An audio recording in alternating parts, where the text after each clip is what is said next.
प्रिय दर्शकों, मैं आप सब लोगों का यीशु मसीह के नाम में हार्दिक स्वागत करता हूं। भाइयों और बहनों, मेरे साथ जुड़ने के लिए मैं आपका शुक्रिया अदा करना चाहता हूं और यहोवा को भी धन्यवाद देना चाहता हूं क्योंकि उसने हम सभी लोगों को ये मौका दिया है कि हम उसके चरणों में आए और उसका जो वचन है वो वचन ग्रहण कर सके। इसलिए मेरी विनती आप लोगों से ये है कि ये जो संदेश है, ये संदेश आप आखिर तक ग्रहण करें, आखिर तक आप सुने, ताकि इस वचन के जरिए हमारी जिंदगी में बदलाव आ सके। इसके जरिए हम ये जान सके कि यहोवा हमसे कितना प्रेम करते हैं, यीशु मसीह हमसे कितना प्रेम करते हैं और हम उनसे कितना प्रेम कर सकते हैं। तो यहोवा का वचन खोलने से पहले हम यहोवा से विनती करना चाहते हैं कि वो हमें इस वचन में अगुवाई करें। तो आइए हम अपनी आंखें बंद करें, सिर को झुकाएं और प्रार्थना में जाएं। हमारे सर्वशक्तिमान यहोवा, तू जो स्वर्ग में है, धन्यवाद करना चाहते हैं इस समय के लिए, इस सुनहरे पल के लिए जो आपने हमें दिया है कि आपका हम वचन जान सके, पढ़ सके, उसके अनुसार चल सके। और यहोवा, हम ये जानते हैं कि जब तक आप हमें मदद नहीं करते, जब तक आप हमें इस वचन में अगुवाई नहीं करते, तब तक हम आगे नहीं बढ़ सकते। इसलिए मांगते हैं कि पवित्र आत्मा हमारे बीच में आ जाए, वो हमें मसा कर दे, ताकि जो भी वचन हम पढ़ने जा रहे हैं वो वचन हम अच्छी तरीके से समझ पाए और उसके अनुसार चलने के लिए हमें इच्छा शक्ति मिले। यहोवा, विनती करते हैं कि ये आज का जो वचन है वो हमारे लिए बहुत ही महत्वपूर्ण है और हम चाहते हैं कि आपकी आशीष इस वचन के ऊपर हो, ताकि ये वचन हम सब लोगों के लिए, जितने भी तमाम लोग ये वचन सुनेंगे, उनकी जिंदगी में बदलाव आ जाएगा और उसके जरिए वो यीशु मसीह के जैसे हो सके। यहाँ के बाद का समय हमारा सब कुछ और विशेष रूप से आज का जो अध्ययन है वो आपके हाथों में सौंप कर ये छोटी सी विनती यीशु मसीह के नाम में मांगते हैं, आमीन। भाइयों और बहनों, कभी आपने सोचा है कि हम रात के समय में विश्राम क्यों करते हैं? या तो फिर रात के समय का जो विश्राम है, ये विश्राम हमें किसने दिया? या तो फिर ये जो विश्राम का जो समय है वो समय हमारे लिए कितना महत्वपूर्ण है?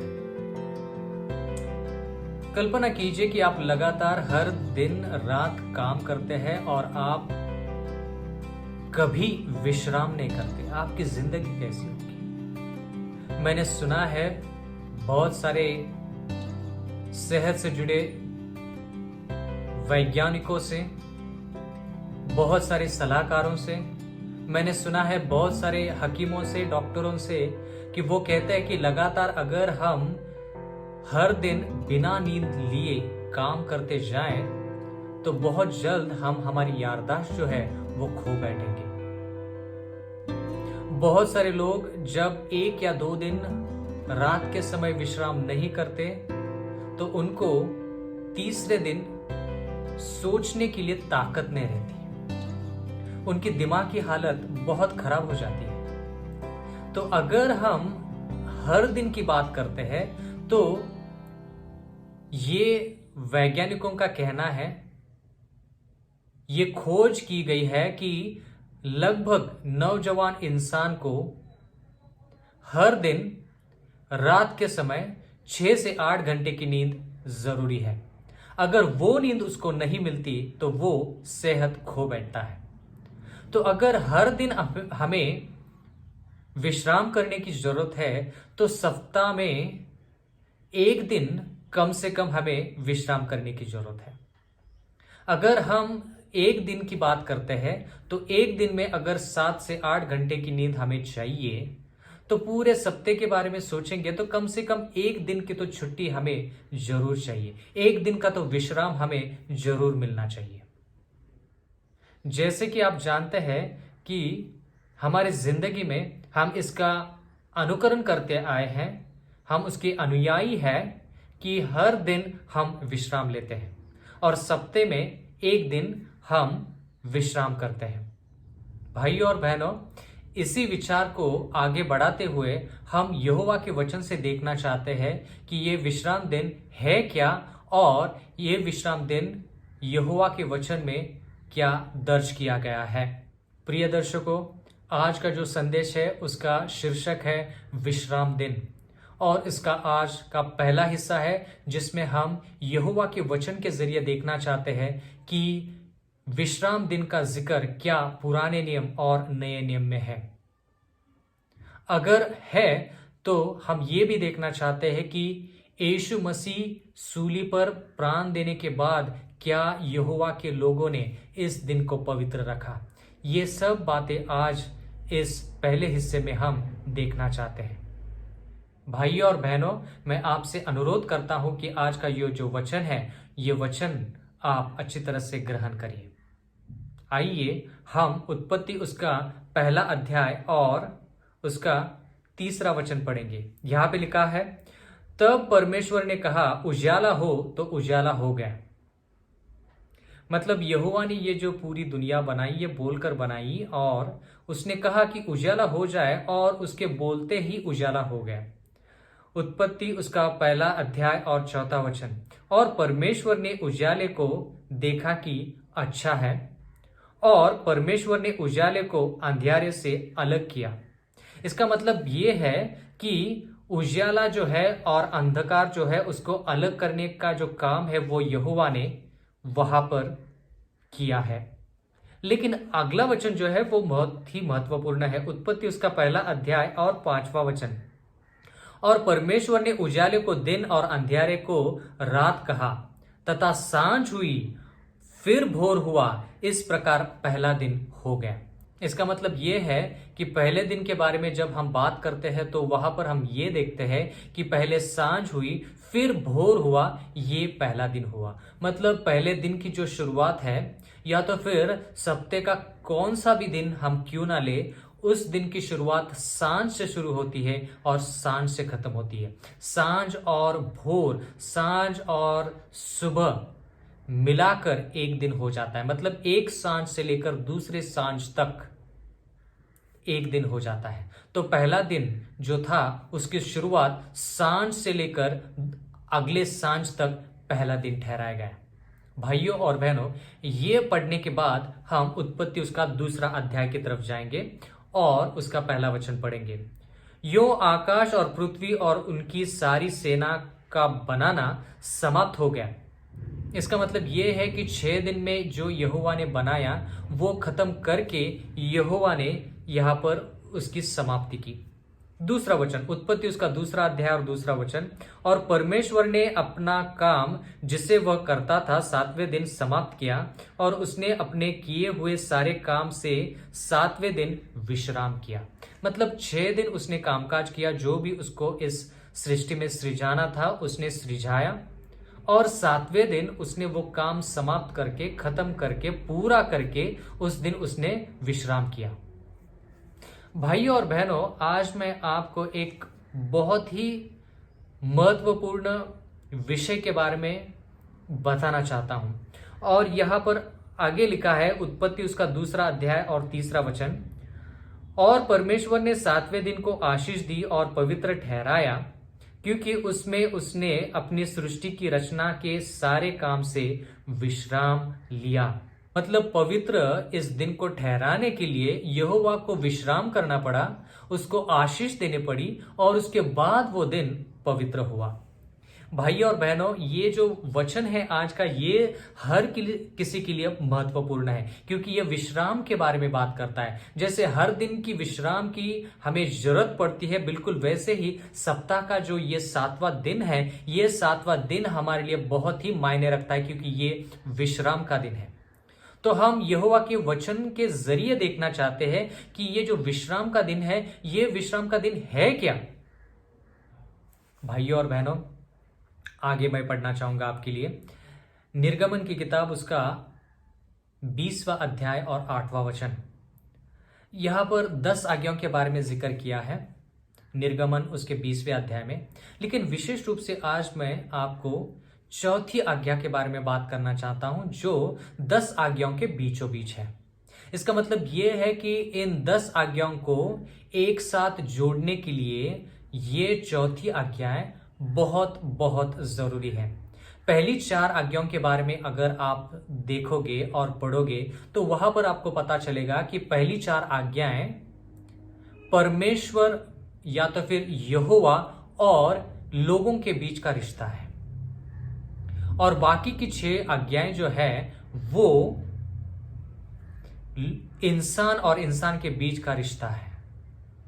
इसीलिए इंसान और परमेश्वर का जो रिश्ता है वो इंसान और इंसान के बीच के रिश्ते को जोड़ने के लिए यह चौथी आज्ञाएं बहुत जरूरी है। कल्पना कीजिए कि अगर यह चौथी आज्ञा ना होती तो क्या हो जाता। जो रिश्ता इंसान का परमेश्वर के साथ है, क्या वो रिश्ता, क्या वो प्यार, वो विश्वास इंसान दूसरे इंसान के साथ बांट सकता? भाइयों और बहनों, ये चौथी आज्ञा जो है वो बहुत ही महत्वपूर्ण है, क्योंकि ये पूरे 10 आज्ञाओं को इकट्ठा रखती है। इसलिए मैं आपके लिए यहां पर चौथे आज्ञा के बारे में बात करना चाहता हूं। 10 की 10 आज्ञाएं बहुत बहुत जरूरी है, सब की सब आज्ञाएं जरूरी है, लेकिन विशेष रूप से मैं आपको आज चौथी आज्ञा के बारे में बात करना चाहता हूं। निर्गमन की किताब उसका 20वां अध्याय 8वां वचन, तू विश्राम दिन को पवित्र मनाने के लिए स्मरण रखना। यहां पे आगे भी लिखा है निर्गमन 20:9, 6 दिन तो तू परिश्रम करके अपना सब कामकाज करना। यहां पर 8वें वचन में लिखा है कि तू विश्राम दिन को पवित्र मनाने के लिए स्मरण रखना। मतलब विश्राम दिन तो हमें याद रहेगा कि 7वां दिन है, लेकिन उसको पवित्र रखना वो इतना आसान नहीं है।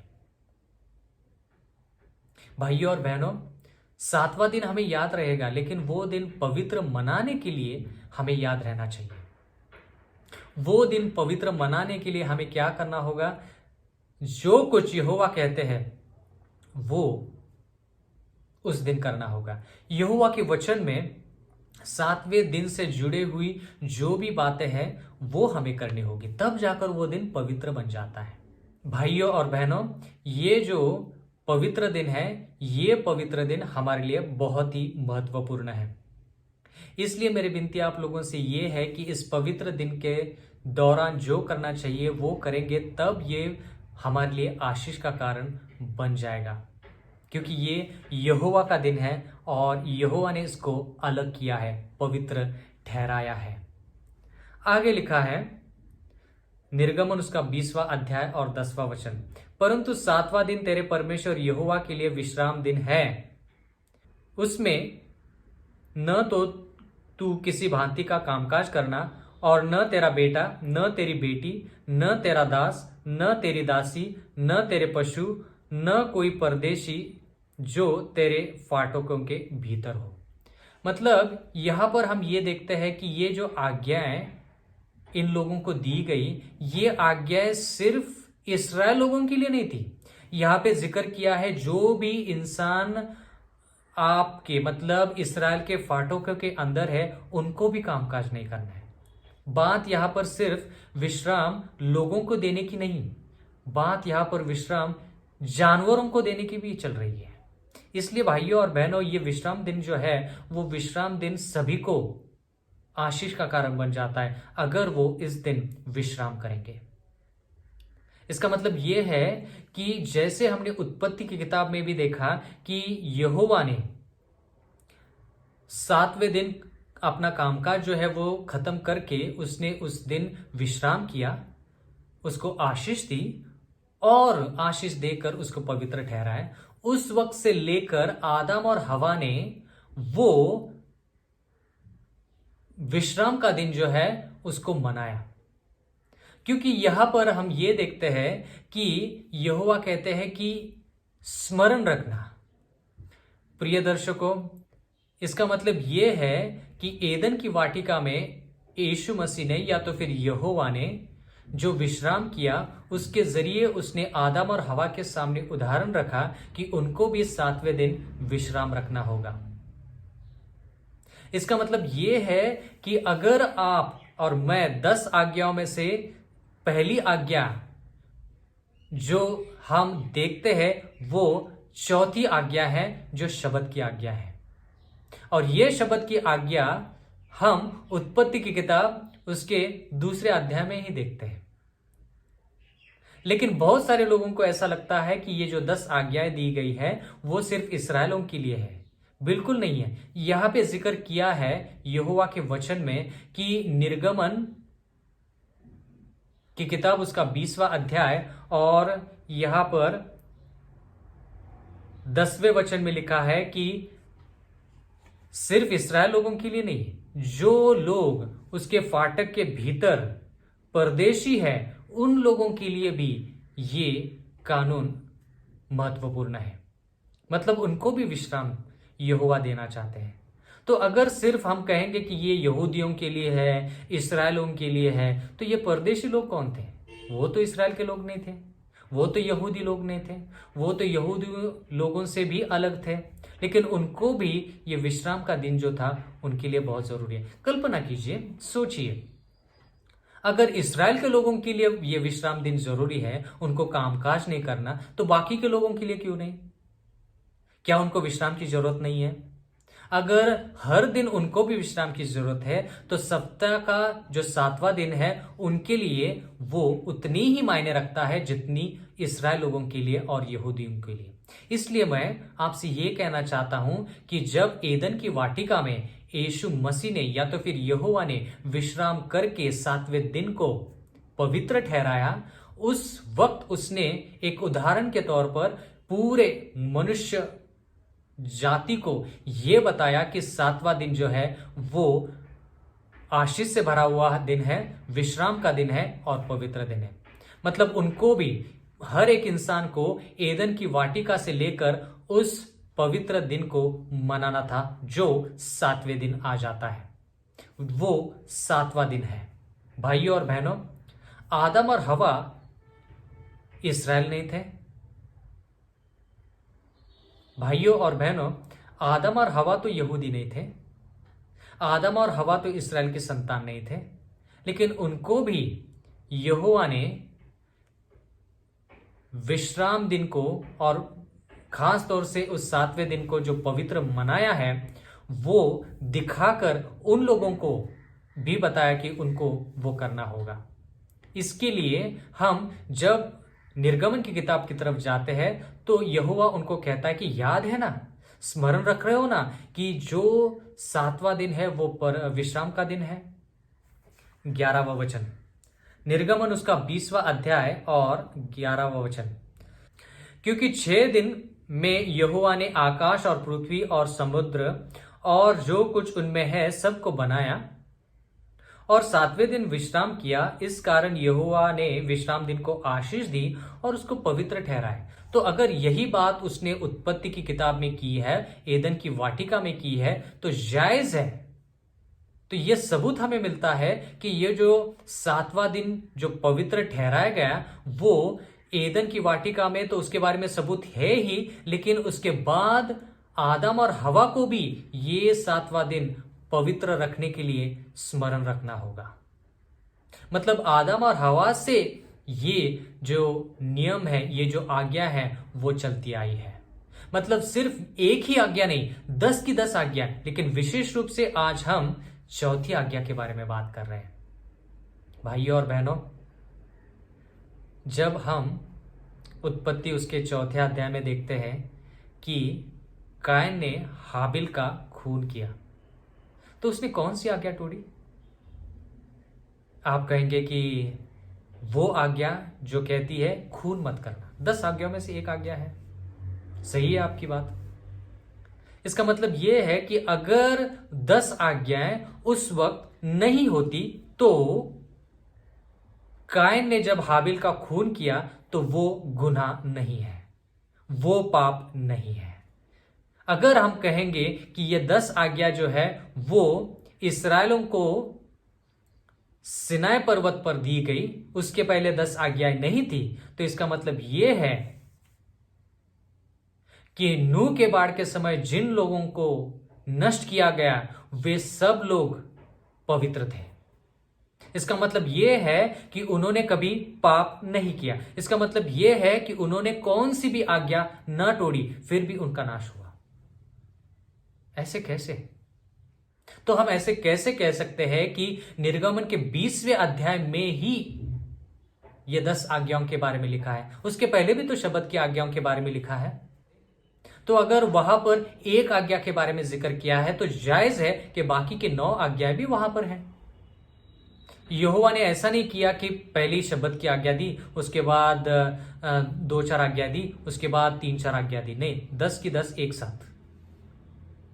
10 आज्ञाओं के बारे में देखना चाहते हैं तो पहली बार हम 10 आज्ञाओं के बारे में जहां पर पढ़ते हैं तो वो है उत्पत्ति, उसका 2रा अध्याय। भले ही वहां पर सिर्फ 4थी आज्ञा के बारे में जिक्र किया हो, लेकिन बाकी के 9 आज्ञाएं वहां पर मौजूद है। भाइयों और बहनों,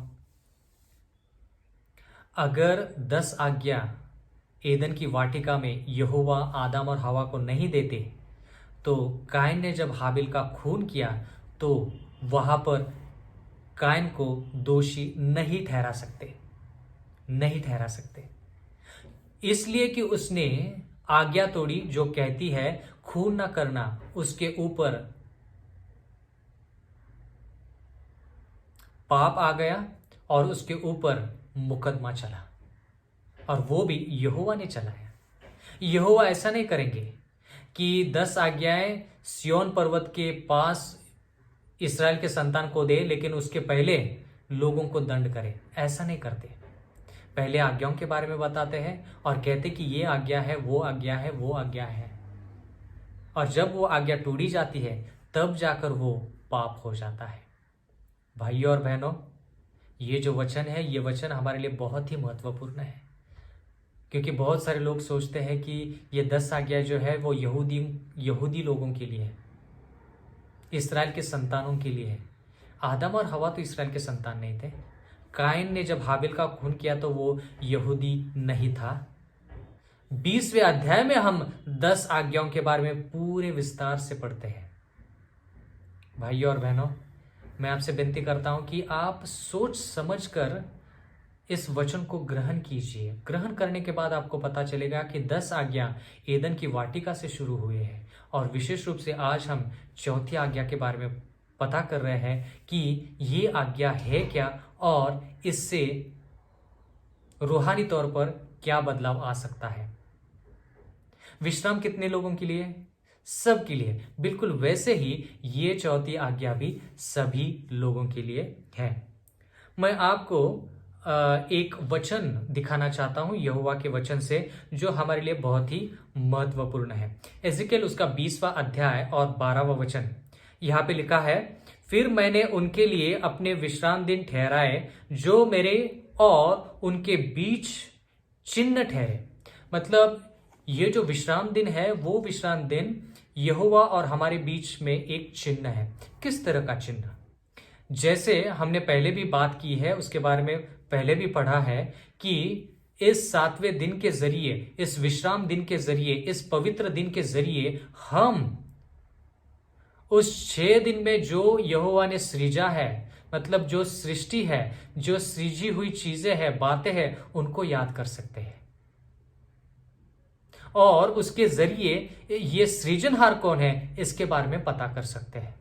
तो ये चिन्ह जो है वो चिन्ह ये बताता है कि सृजनहार कौन है और सृजी हुई चीजें कौन सी है।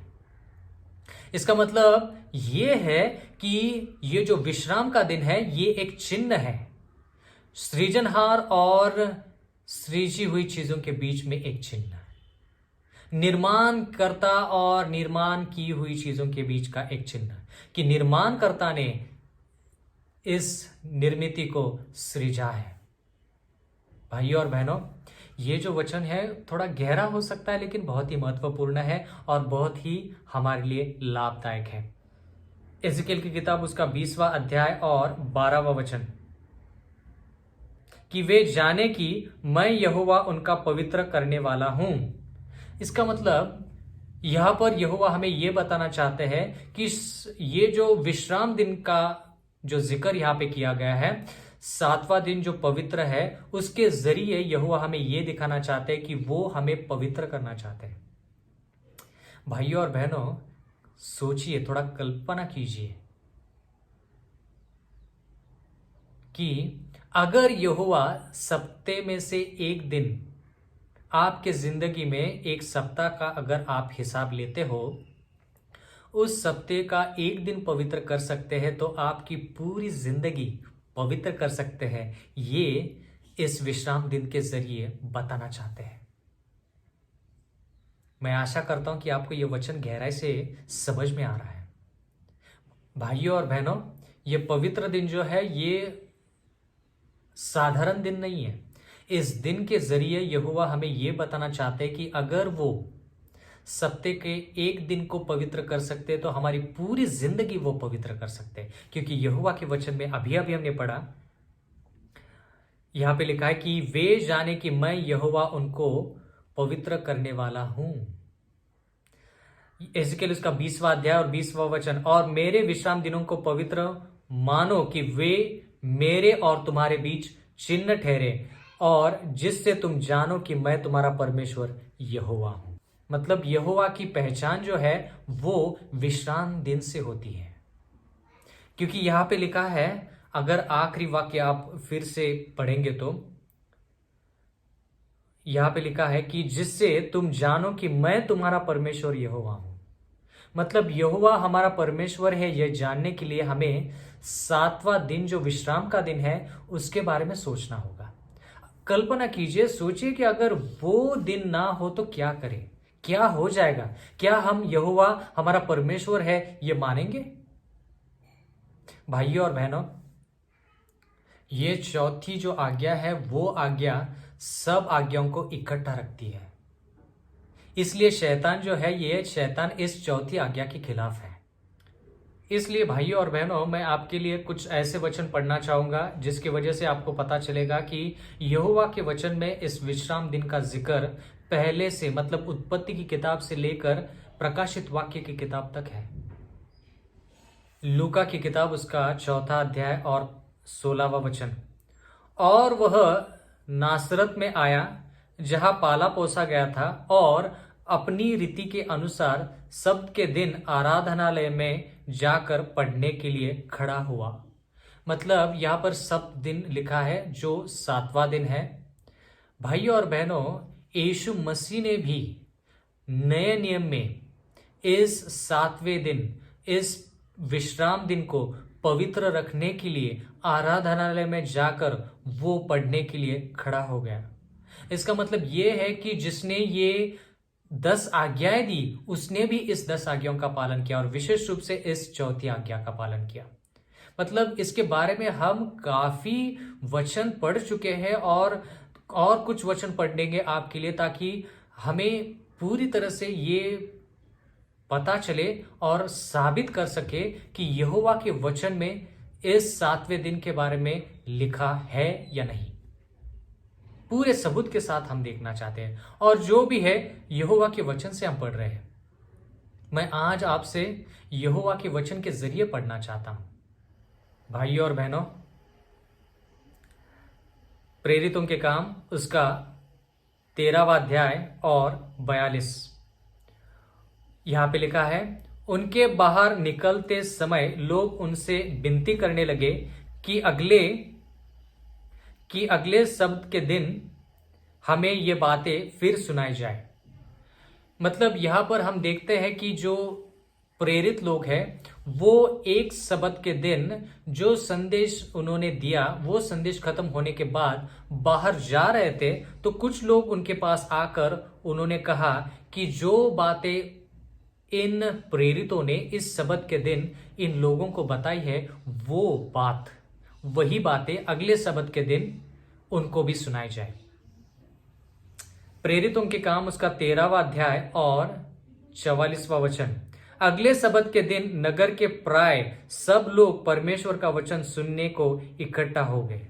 भाइयों और बहनों, यहाँ पर हमें साफ तरीके से पता चलता है कि यीशु मसीह के स्वर्ग होने के बाद, यीशु मसीह स्वर्ग जाने के बाद भी लोगों ने शबत रखा। क्योंकि यहाँ पर हम देखते हैं कि जिस शबत दिन लोगों ने प्रचार किया, प्रेरितों ने प्रचार किया, वही प्रचार अगले सबत के दिन उन्होंने बाकी के लोगों के लिए किया। यहाँ पे फिर से मैं आपके लिए पढ़ना चाहता हूं, प्रेरितों के काम उसका 13वां अध्याय और 44वां वचन। अगले सबत के दिन नगर के प्राय सब लोग परमेश्वर का वचन सुनने को इकट्ठा हो गए। सबत के दिन मतलब यीशु मसीह सूली पर प्राण देने के बाद सबत को रखा गया। 7वें दिन को विश्राम का दिन जो है, पवित्र दिन जो है, उसको रखा गया भाइयों और बहनों। क्योंकि बहुत सारे लोग ऐसा कहते हैं कि जब यीशु मसीह ने सूली पर अपनी जान दे दी, बलिदान किया, तो उस वक्त उसने 10 आज्ञाओं को रद्द कर दिया या तो फिर खत्म कर दिया। उसके बाद 10 आज्ञाओं का पालन करने की जरूरत नहीं है, क्योंकि हम सिर्फ प्रेम के जरिए यहोवा की सेवा कर सकते हैं। लेकिन अगर प्रेम दिखाना है तो कैसे दिखाओगे? अगर आपको प्यार जो है वो जाहिर करना है तो कैसे जाहिर करोगे? प्यार जाहिर करने के लिए वो हमें कामों में लाना पड़ता है। हमारे काम के जरिए वो प्यार जो है वो जाहिर हो जाता है, वो प्रेम जो है वो दिखाई देता है, उसका दर्शन हो जाता है। भाइयों और बहनों, मैं आपको अनुरोध करता हूं, विनती करता हूं कि आप ये जो वचन है वो ग्रहण कीजिए। बहुत ही महत्वपूर्ण वचन है। भाइयों और बहनों, ये जो वचन हम पढ़ रहे हैं, ये वचन सिर्फ उन लोगों के लिए नहीं है जो 7वें दिन को मनाते हैं। ये जो वचन हम पढ़ रहे हैं वो पूरी दुनिया के लिए है।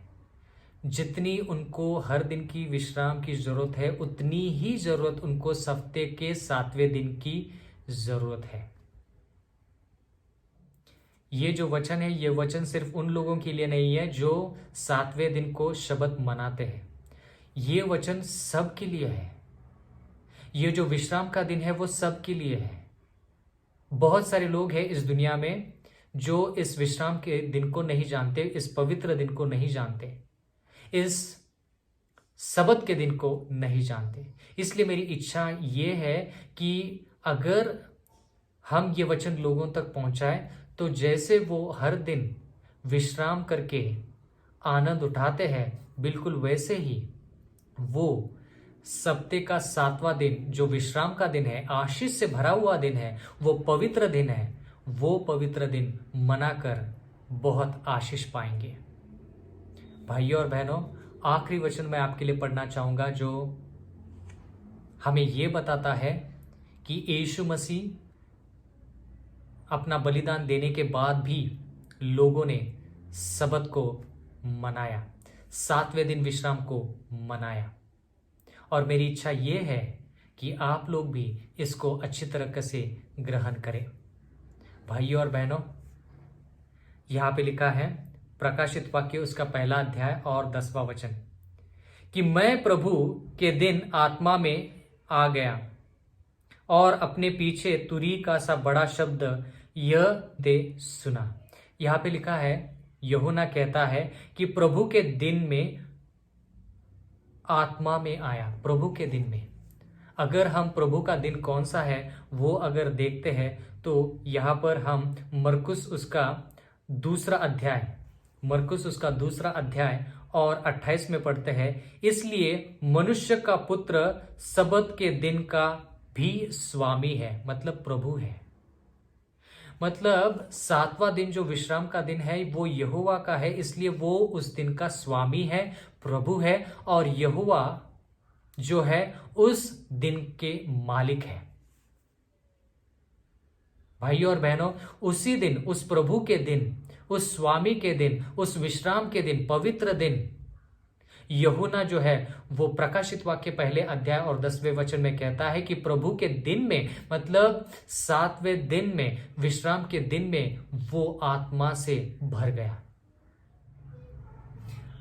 अजीजों, प्रिय दर्शकों, मैं आपसे विनती करता हूं कि ये जो सबूत हम देखते हैं यहोवा के वचन से, चाहे वो पुराने नियम में हो चाहे वो नए नियम में हो, ये सबूत जो है, ये सबूत हमारे लिए बहुत ही महत्वपूर्ण है। लेकिन सवाल ये है कि अब आज के समय के अनुसार जब हम एक सप्ताह के बारे में सोचते हैं, देखते हैं, तो ये जो सप्ताह है, ये सप्ताह का पहला दिन जो है वो रविवार है आज के समय के अनुसार, और 7वां दिन जो है वो शनिवार है। और जैसे हमने पढ़ा उत्पत्ति की किताब में कि एक सांझ से लेकर दूसरे सांझ तक एक दिन होता है, बिल्कुल वैसे ही अगर हम पहले दिन के बारे में सोचें तो रविवार जो है वो पहला दिन है और 7वां दिन जो है वो शनिवार का दिन है। लेकिन ये शनिवार का दिन शुरू होता कब है? शुक्रवार सूर्यास्त से लेकर शनिवार सूर्यास्त तक ये 7वां दिन है। शुक्रवार सूर्यास्त से लेकर शनिवार सूर्यास्त तक ये 7वां दिन है और ये विश्राम का दिन है। इस दौरान यहोवा ने विश्राम करके इस दिन को आशीष दी और इस दिन को पवित्र ठहराया। भाइयों और बहनों, इस दिन के बारे में हम और ज्यादा पढ़ना चाहते हैं और गहरी बात सीखना चाहते हैं। आज का जो है ये पहला हिस्सा है जो ये साबित करता है कि यहोवा के वचन में विश्राम दिन का जिक्र पुराने नियम में और नए नियम में भी लिखा है। और विशेष रूप से यीशु मसीह जब बलिदान करते हैं उसके बाद भी लोगों ने विश्राम दिन को पवित्र मनाया, इसके बारे में हम यहाँ पर सबूत पाते हैं। इसका मतलब भाइयों और बहनों ये है कि हमने इस विश्राम दिन के बारे में शुरुआत की उत्पत्ति की किताब में। पुराने नियम में हमने बहुत सारे ऐसे वचन पढ़े जो शबत दिन या तो फिर विश्राम दिन, पवित्र दिन, जो 7वां दिन है, उसको पवित्र रखने के लिए यहोवा हमें बार बार कहते हैं। उतना ही नहीं, हमने नए नियम में और विशेष रूप से यीशु मसीह स्वर्गरोहण होने के बाद जब चेलों ने, उनके प्रेरितों ने विश्राम दिन को मनाया, उसके बारे में भी हमने यहाँ पर पढ़ा है। भाइयों और बहनों, और एक वचन आपके लिए पढ़ना चाहता हूं और वो वचन बहुत ही महत्वपूर्ण है। यशायाह की किताब उसका 66वां अध्याय और 22वां वचन।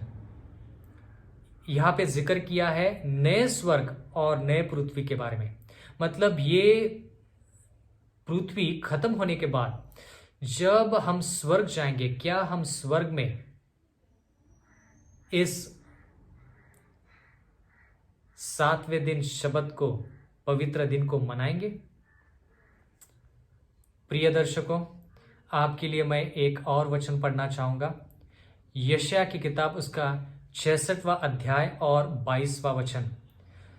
क्योंकि जिस प्रकार नया आकाश और नई पृथ्वी जो मैं बनाने पर हूं मेरे सम्मुख बनी रहेगी, और उसी प्रकार तुम्हारा वंश और तुम्हारा नाम भी बना रहेगा, यहोवा की यह वाणी है। मतलब यहोवा हमें यहाँ पर ये बताते हैं कि ये जो दुनिया है ये नष्ट हो जाएगी, लेकिन यहोवा नई दुनिया बनाएंगे, नया आकाश और नई पृथ्वी बनाएंगे।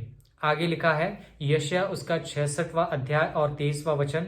फिर ऐसा होगा कि एक नए चांद से दूसरे नए चांद के दिन तक, एक विश्राम दिन से दूसरे विश्राम दिन तक समस्त प्राणी मेरे सामने दंडवत करने को आया करेंगे। यहोवा का यही वचन है।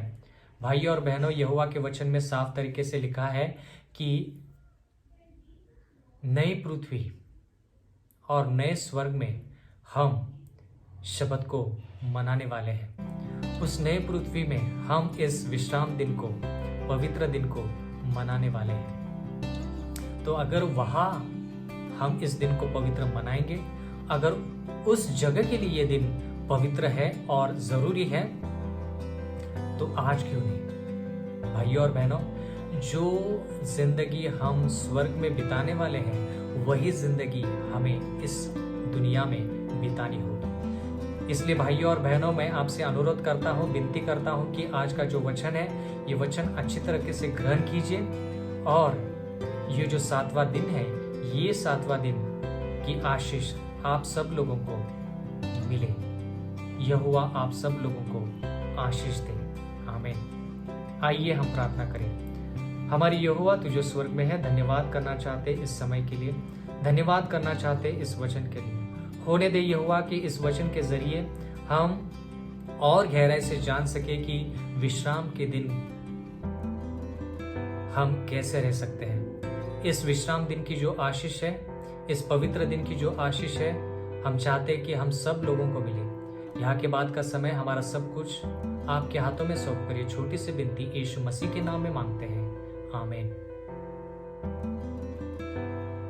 भाइयों और बहनों, आने वाले समय में हम इस विश्राम दिन के बारे में और ज्यादा पढ़ने वाले हैं, तो कृपा करके आने वाले संदेश का भी आनंद उठाइए। परमेश्वर आप सब लोगों को आशीष दे।